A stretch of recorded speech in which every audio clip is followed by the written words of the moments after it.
in Luke 14, verse 25, it says, "Now great crowds accompanied him, and he turned to them and he says, 'Hey, if anyone comes to me and doesn't hate his own father, mother, wife, children, brothers, sisters, yes, even his own life, he can't be my disciple. And whoever doesn't bear his own cross and come after me cannot be my disciple.'"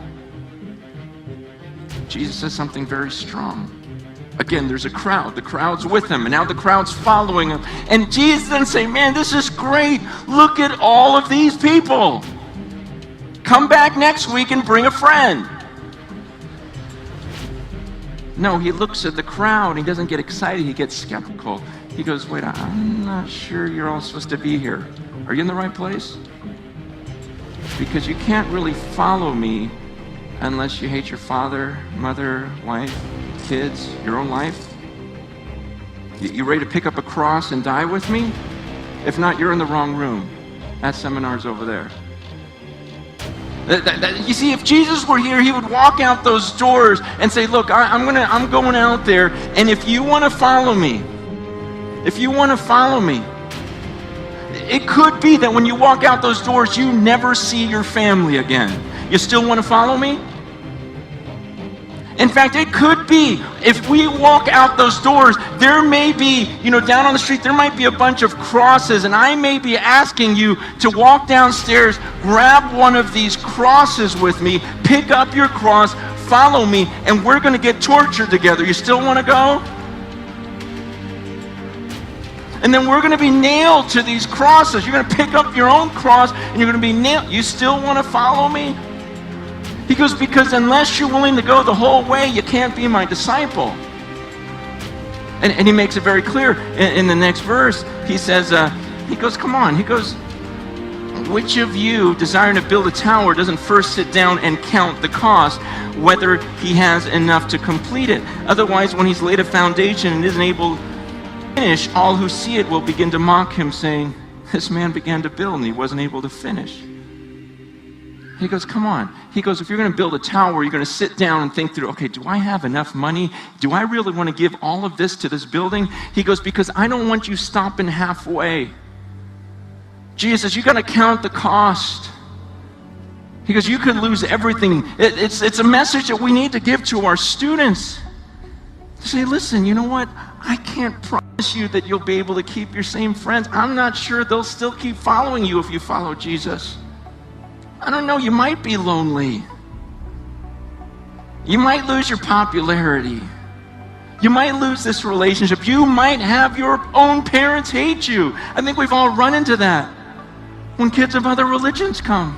You go, "Man, but is Jesus that beautiful to you? You got to count the cost. Can you give everything up for him?" He goes, "Otherwise, you don't follow me." I mean, you guys read yourself. Tell me if I'm making something up here. But I'm just reading and go, man, that's what Jesus called for. And then he goes, then he gives another illustration, just in case you don't believe it. He goes, or what king going out to encounter another king in war, won't he first sit down and deliberate whether he's able with 10,000 to meet him who comes against him with 20,000? And if not, the other is yet a way off. He sends a delegation and asks for terms of peace. So therefore, if any of you who does not renounce all that he has, he cannot be my disciple. He goes, okay, you get the tower illustration? You sure you're willing to go all the way with me? Otherwise, don't start this Christianity thing and then leave halfway. Once you go, oh, I didn't know it was going to be this hard.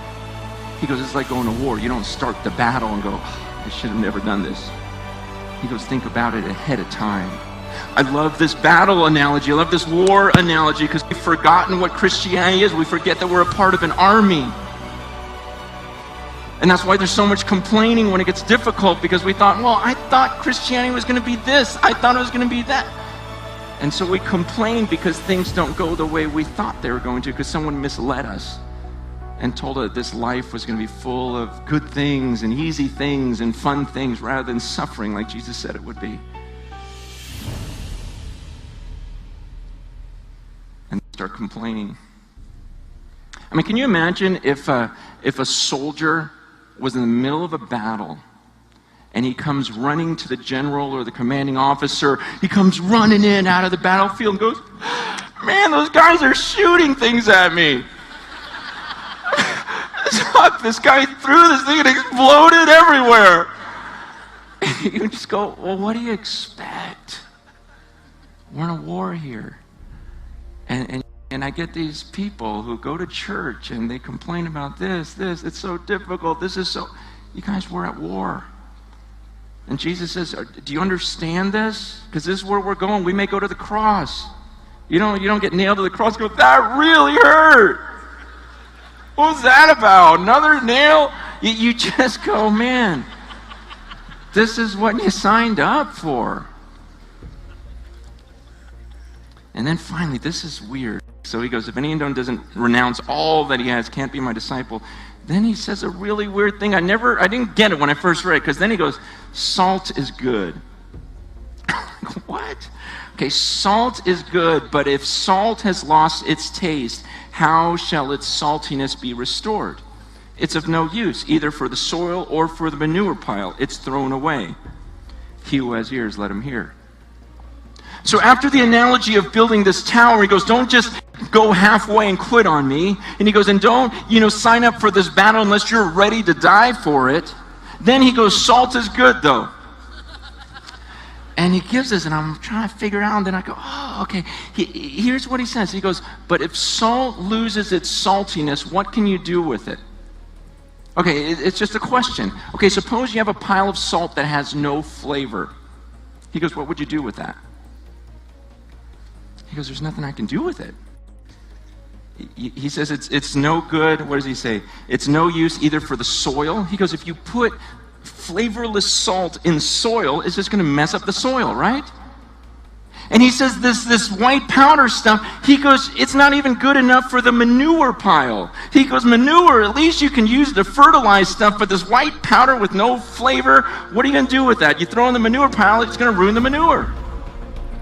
And I realized, do you see what Jesus is saying? He's saying, look, if you may look like salt, you may be another body in this pile. He goes, but if you don't have the flavor, if you don't have the flavor to go all the way with me, if you don't have the flavor to pick up your cross and follow me, go into war knowing you're going to die with me, to build the tower all the way, he goes, then what use would I have for you? He goes, I don't know what to do with those of you who aren't ready to go to the cross with me. I don't have a use for you. You're like flavorless salt. I don't know what to do. I can't throw you in the dirt. And then when he says you're not even fit for the manure pile, do you understand what he's saying there? Jesus is saying you would ruin crap. So if I had a pile of crap and you're standing there, I'm like, get off, you're ruining my crap. Because I have use for that. At least that can fertilize soil. But you, this half-committed, you're not willing to go to the cross. You're not willing to build the whole tower. You're not willing to go to the war to the end. You're not willing to renounce everything you have. He goes, I don't have use for you. I'm not going to water and fertilize you. See, this is the commitment Jesus called for. I think we all know it when I read the Bible. When you read it alone, it's just, okay, now what do I do? Because it doesn't make sense. I mean, for example, let's say this is salt, okay? Let's say this is real salt, okay? Pretend you got some real salt here, okay? Just a little bit of real salt, okay? You got a little bit of real salt. Can you see it? There you go. This is the real stuff. It tastes like salt. It works like salt. But then let's say I've got a bunch of this flavorless salt, okay? In this cup is a bunch of salt, let's say, that has no flavor. Okay? You got that? Real salt, flavorless salt. Who in their right mind would take the flavorless salt and go like this and mix it in with the real salt? What would be the point in doing that? Is there a point in doing that? There is. So you can walk around and go, look at my pile. Look how big it is. Look how big my pile is. I got a big old pile. But a pile of what? See, I realize I like this. I like having a big pile so I can show everyone. So look what I made. I like big crowds. I cannot lie. And you youth pastors can't deny. It's just more fun, isn't it? To just have a big pile, a big crowd. I don't want just a few little followers. I don't want a dozen. I don't want this. I don't want that. And Jesus goes, man, but don't you understand? Jesus, when he saw the crowds, he goes, I don't have use for all of you. In fact, I don't even know what to do with all of you. You got this half-committed thing. You're not willing to go to the cross. You can't be my disciple. And I know some of you are going, well, okay, but isn't there a difference between a disciple and a Christian? Man, I don't see it. And even if there was, Jesus told me to go out and make disciples who are willing to obey everything that he taught. And he didn't end the sentence by saying, but if you can't do that, then just make Christians.